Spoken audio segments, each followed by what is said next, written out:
The Magic Show is brought to you by StarCityGames.com, and check this out. On Saturday, October 25th, the Star City Games $5,000 Standard Open returns to Richmond, Virginia, and this event is going to be huge. Hundreds of players, Friday night trials, the $5,000 Standard Open, a Pro Tour Kyoto qualifier, tons of side events, and more will make for a magical weekend you won't soon forget. So make plans to join us in Richmond, and we'll see you there.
Be good at sealed deck. Opening mana fixing, more or less. Mana fixing, that's the secret. Get lucky and get that, I think. It really depends. There are a couple of different philosophies. I go for pretty much the greediest build possible. The secret's to a good Shards of Alara Sealed deck. Let's see. Play green. All you want is a 2 or 3 color really aggressive deck. I was mistaken, and I lost at the Grand Prix because of it. So definitely a 3 color or 2 color real aggressive decks. No obelisks. You don't really want even the sacrifice lands. In sealed deck, you don't want obelisk because if you have no card drawing, you just draw obelisk and it's like drawing another land. It's like the uncommon tap lands, the tri lands, like that's the first thing I look for when I open a sealed. It's the first thing most people look for.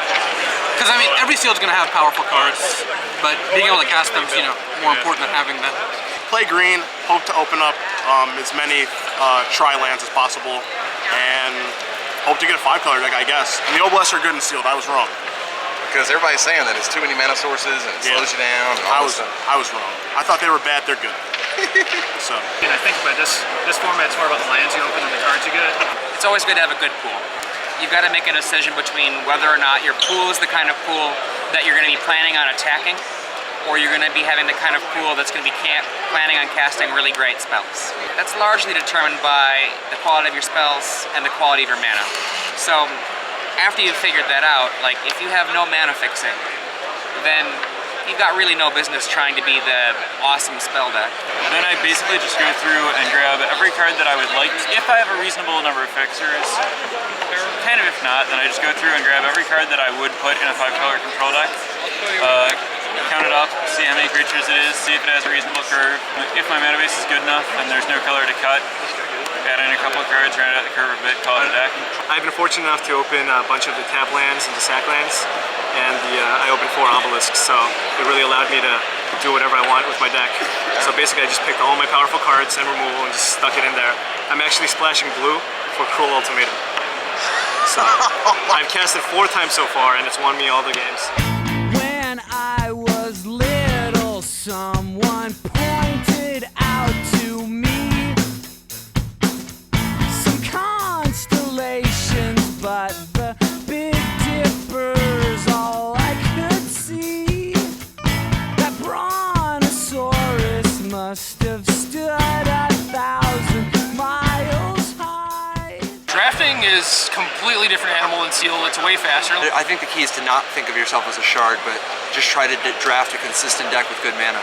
Drafting is a lot more aggressive, a lot more like 2-color decks or 2 and a splash decks. Like you can draft 4 or 5 colors, but you have to take mana fixing really highly. Whereas if you get settled into like a 2-color deck, you can actually just bring the beat down pretty good. If at any point the aggressive decks, pick up, you can take it down. And I noticed even the aggressive decks are 3 colors, so sometimes they won't be able to hit their curve as well as they'd like. Right. So if you can just kill a couple guys early, trade, I think the control decks in the end, people will figure out that blue is the best color or white's the best color. My favorite shard is Jund, because I like the interactions with the tokens in Devour and Bone Splitters, which I think is like the most underrated common in the set right now. So I think it's like one of the top 5 commons. Trading your worst creature for their best creature is pretty ridiculous. She had a stroke at the age of 24. It could have been a brilliant career, getting clients to finance her strategies. She's filling time in Safeway on Saturdays. She wears the clothes of an emperor, but her paintings are a sham, and they're going for $1,000. When the dealers come to view, do they ever see the real you?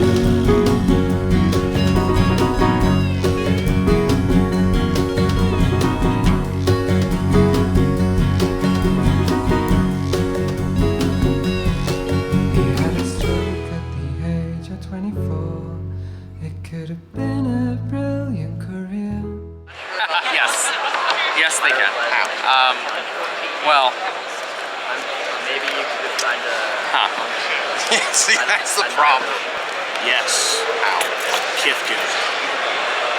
You heard me. Yeah, sure. I mean, there's probably not a deck that beats both of them, but there's definitely like Revel Arc is gonna beat the crap out of 5 color, and like Mono Red is probably gonna beat the crap out of Fairies. And it's kind of hard to build a deck that beats both. Like, to beat Fairies, your best bet's to go aggressive, because it's got all the tools to win a control game. But aggressive decks don't do that well against 5 color. Like, they just play too many cards that, hose you. I actually think that this is a format where you have to first of all justify not playing Cryptic Command. And if you have a deck that justifies that, congrats. Alright, so here's my thing. I played Kithkin in block. I did like really well with it. I top 83 PTQs, lost in the finals of 1. So I'm a really big Kithkin advisor. I've splashed Flame Javelin at the end of the season, and I still think that's probably right. But, like, you can beat Fairies. They have to play Infest now, and I don't know if everyone knows that's good in the sideboard, but, like, if they don't have Infest, they have no chance to beat you. So they don't have Damnation anymore. So, like, they have to play Infest, and you can beat Infest if you just play right and don't play all your creatures. 5 color, Jerry says it's a really good matchup for them, and it is, but there are cards that you can board in to swing it to, like, 50-50. If you win game 1, you should win the match. If you lose game 1, you're probably not going to win the match. I feel it's like 60-40 in their favor, not to use percentages because percentages are stupid, but I feel it's in their favor. But I'm willing to battle them. Like, if I'm not playing against Jerry Thompson or like Gabe or Neil Reeves playing that deck, I feel like I'm gonna win, so.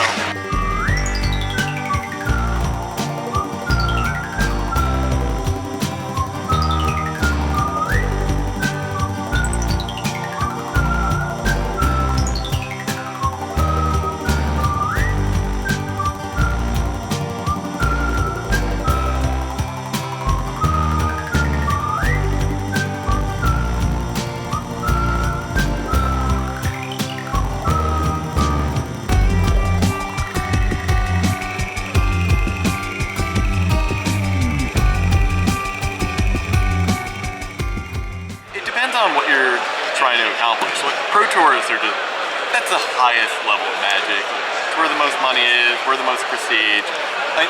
And that's why we play. Like, if you're interested in competitive tournaments, you want to do well at the Pro Tour. Like, that's the goal to have. I have had very little Grand Prix success, so I actually don't think Grand Prix are very important. Grand Prix is actually the best way to pick up Pro Tour points, because if you actually look at like the amount of money you win versus the amount of points you win, like you can pick up a lot of points at a Grand Prix, whereas to pick up the same amount of points at a Pro Tour, you have to do really well. Like doing average at a couple of Grand Prix is the same as doing like really well at a Pro Tour, and there's a lot more Grand Prix, and they're a lot easier. So. Grand Prix are pretty important just in the fact that amateur players get a chance at like, you know, a 5th or 6th PTQ that they didn't, you know, and a chance to win money, and they get a chance to play against better players, which makes them better. Do what you want to, whenever you want to. I really like that sigil. Holy Christ. sigil distinctions? Yeah. It goes into any deck, it doesn't matter what your colors are, and it's a complete beating. I don't know. Somebody played this card against me called Caldera Hellion or something like that. That doesn't seem remotely fair. I just want to open as many tri-lands as I possibly can to allow me to play all the good spells. Because when you're opening a sealed deck and 2 boosters, you're going to have a bunch of powerful cards, but they're just all going to be in different colors. So, you know, as long as you open the tri-lands, it allows you to play all your good spells. In sealed, tri-lands. In draft, pretty big Broodmate Dragon fan right now since I just destroyed my first round opponent with it both games. I'm gonna go with Broodmate Dragon. I think Broodmate Dragon's sick. Sigil Distinction's probably the card I'd most rather see. When Bill Stark asked me this, I said Branching Bolt. After thinking about it, I think it's Kiss of the Amisha. Really? That card's so good. It's insane, no, but I mean, like, you know, I see the generic is sort of the Sigil Distinction, I don't need Flame those Blast cards. Dragon, Yeah, whatever. Battle Bracelet. I can win with Cavern Thoktar if I just like two for one my opponent every time, you know? The Fireball Dragon. Flame Blast, I believe is his name. Blast, correct. Yeah. The things that happen after you play the Fireball Dragon are just ridiculous. Played some games where I'm way ahead. Like, there's no way I can lose any fair weight. My opponent whaps down the dragon. Next turn, I'm taking 11, and I'm done.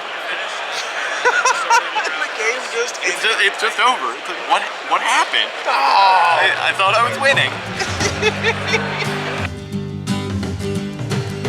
Kathy, I'm lost, I said, though I knew she was sleeping. I'm empty and aching, and I don't know why. Counting the cars on the New Jersey Turnpike, they've all come to look for America. All come to look for America. All come to look for America.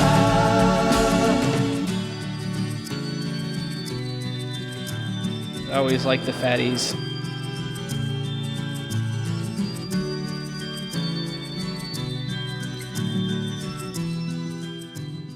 Thanks a lot for your time, bro. That's it? That's it. Man. It's all, you're done. Really? Yeah. I want to do more. What do you want to talk about? I don't know. Pat Chapin gets all the time in the world. Why not me? Seriously. You know, like nothing against Pat Chapin, great guy, but I want some more time. All right, let's do it.